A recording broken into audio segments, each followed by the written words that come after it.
अमेरिकी राष्ट्रपति Donald Trump एक बार फिर सोशल मीडिया की सुर्खियों में है। अब ट्रंप ने अपने प्लेटफॉर्म ट्रूथ सोशल पर एक ब्लैक एंड वाइट तस्वीर पोस्ट की, जिसके कैप्शन में सिर्फ एक शब्द लिखा था, सून, SOON। यह तस्वीर इतनी रहस्यमयी और अस्पष्ट है कि इसने दुनिया भर में अटकलों का तूफान खड़ा कर दिया। कुछ लोग इसे ट्रंप की चुनावी रणनीति का हिस्सा मान रहे हैं, तो कुछ लोग इसे ट्रंप का अगला कदम बता रहे हैं। कोई कह रहा है कि यह ईरान पर हमले का संकेत है। अब देखिए, खासकर इस तस्वीर का जो स्टाइल है, जो शैली है, इसकी थीम 1979 के ईरान हॉस्टेज क्राइसिस की याद दिलाती है, जब ईरान में अमेरिकी दूतावास पर कब्जा कर लिया गया था और दर्जनों अमेरिकी नागरिकों को बंधक बनाया गया था। क्या ट्रंप का ये पोस्ट वाकई ईरान की वर्तमान शासक अताउल्लाह अल खामनेई की सत्ता के अंत का इशारा है, या ये सिर्फ सोशल मीडिया पर एक ट्रिक है, या लोगों को उकसाने की बात है? इस एक्सप्लेनर में हम इस पोस्ट की गहराई से उतरेंगे, 1979 की संकट की ऐतिहासिक पृष्ठभूमि को भी समझेंगे और दोनों तस्वीरों के बीच संभावित कनेक्शन को खंगालेंगे, जो आज के जियोपॉलिटिक्स पर क्या असर डालने वाली है। तो सबसे पहले ट्रंप के इस पोस्ट को हम समझते हैं, जो सबकी नींद उड़ा रहा है। ट्रंप ने अपने ट्रूथ सोशल पर एक ग्रेनी यानी धुंधली कहें और ब्लैक एंड वाइट फोटो तस्वीर पेश की। फोटो में एक आदमी का सिलोएट है जो व्हाइट हाउस की छत पर खड़ा है। चेहरा साफ नहीं है, लेकिन आकृति ट्रंप जैसी लगती है। कोट पैंट में पहना हुआ एक आदमी, लंबा कद, हाथों के स्टाइल और जो कॉन्फिडेंस भरा पोज, वो सिर्फ ट्रंप की याद दिलाता है। कैप्शन सिर्फ सून, वो स्पष्टीकरण नहीं, लेकिन आपको ये दो तस्वीरें मैं दिखाता हूँ। ये है पहली तस्वीर 2026 की और ये है 1979 के ईरान होस्टेज की तस्वीरें। एक तरफ ट्रंप छत पर खड़े हैं और ऐसा लग रहा है कि वो तेहरान में जो 1979 में हो रहा था उसकी यादों को रिक्रिएट कर रहे हैं। अब कई विश्लेषकों का मानना है कि ये फोटो उस क्राइसिस की आइकॉनिक इमेजेस से प्रभावित है, जहां अमेरिकी बंधकों को आंखों पर पट्टी बांधकर परेड कराया गया था। तो क्या ट्रंप जानबूझकर इतिहास दोहराने की नई कवायद में है, या ये सिर्फ एक कोइंसिडेंस हो सकता है? अब 1979 ईरान होस्टेज क्राइसिस ये अमेरिकी इतिहास की सबसे लंबी और दर्दनाक घटनाओं में से एक है। ये सब शुरू हुआ नवंबर 4, 1979 को, जब तेहरान में अमेरिकी दूतावास पर हजारों ईरानी छात्रों ने धावा बोल दिया। मतलब ईरान की दूतावास के बाहर, अमेरिकी दूतावास के बाहर गेट पर खड़े ये छात्र, आपको देखकर लग रहा होगा कैसे इन्होंने पूरा एम्बेसी को इन्होंने घेर लिया था। ये आइकॉनिक तस्वीरें हैं। ये छात्र इस्लामिक क्रांति के समर्थक थे, जो अयातुल्लाह अल खुमैनी के नेतृत्व में शाह मोहम्मद रजा पहलवी की सत्ता उखाड़ फेंक चुके थे। शाह भाग चुके थे, मतलब वो ईरान से चले गए थे और अमेरिका ने उसे शरण दे दी थी, जिससे ईरान में गुस्सा भड़क उठा था। छात्रों ने दूतावास पर कब्जा कर लिया और 66 अमेरिकी नागरिकों को, जिसमें डिप्लोमेट्स भी शामिल थे, सबको बंधक बना लिया।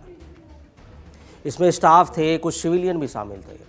3 और अमेरिकियों को बाद में पकड़ लिया गया और इन बंधकों को 444 दिनों तक, समझिए 1 साल से ज़्यादा दिन तक ईरान में कैद में रखा गया।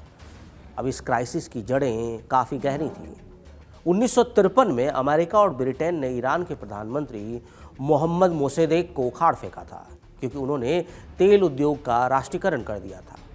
इसलिए अमेरिका ने, जिसे उनका पपेट कहा जाता है, शाह को सत्ता में लाए, जो अमेरिका का करीबी था।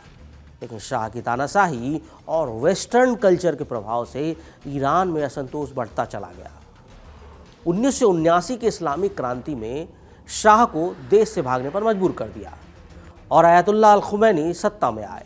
अमेरिकी दूतावास को जासूसी का अड्डा कहा गया।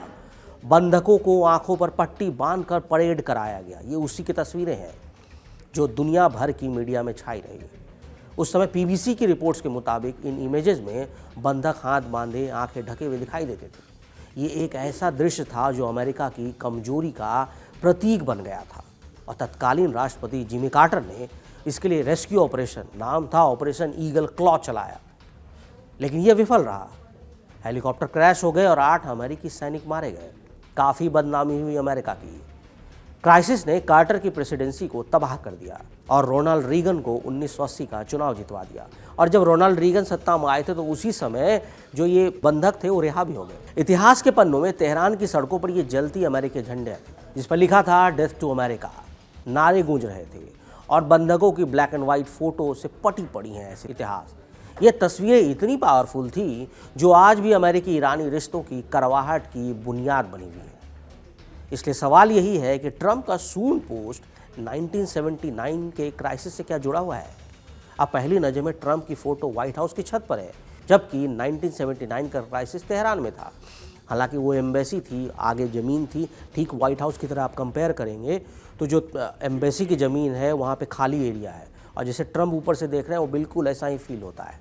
अब गहराई में देखें तो समानताएं उभरती हैं। ट्रंप की black and white granny image पुराने समय की याद दिलाती है, ठीक वैसे ही जैसे 1979 की ये फोटो। उस समय की media images black and white थी, लो क्वालिटी की थी, क्योंकि टीवी और फोटोग्राफी उतनी एडवांस नहीं थी।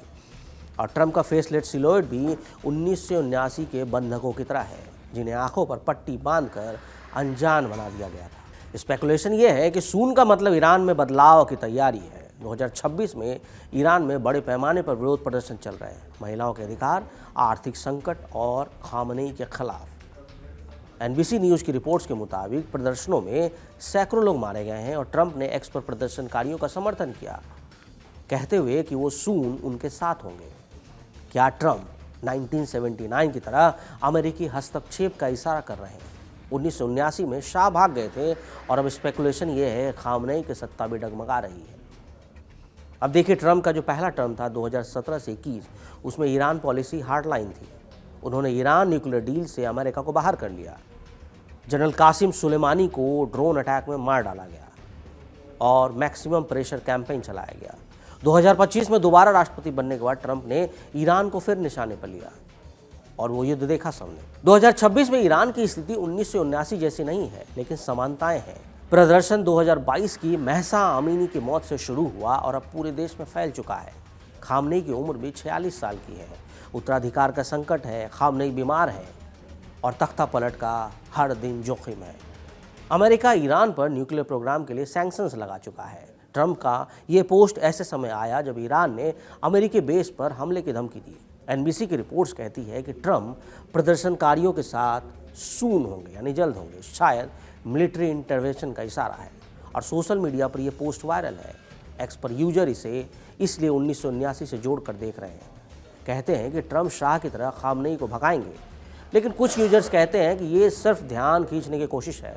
वहीं गार्जियन की रिपोर्ट ट्रंप को स्मिथसोनियन पर हमले से जोड़ती है, जहां वो अमेरिकी इतिहास को ट्रूथ एंड सैनिटी से रिफ्रेम कर रहे हैं। शायद 1979 की हार को जीत में बदलने की कोशिश।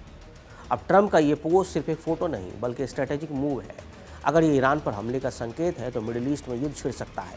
इजराइल पहले से ईरान पर हमले कर रहा है और अमेरिका का सपोर्ट बढ़ सकता है। लेकिन अगर ये ब्लफ है तो ट्रंप अपनी इमेज को स्ट्रॉन्ग लीडर के रूप में मजबूत कर रहे हैं। 1979 का क्राइसिस अमेरिका के लिए सबक था। डिप्लोमेसी की जगह मिलिट्री एक्शन की ट्रंप उसी को दोहरा सकते हैं। समर्थकों के लिए ये अमेरिका फर्स्ट का प्रतीक है।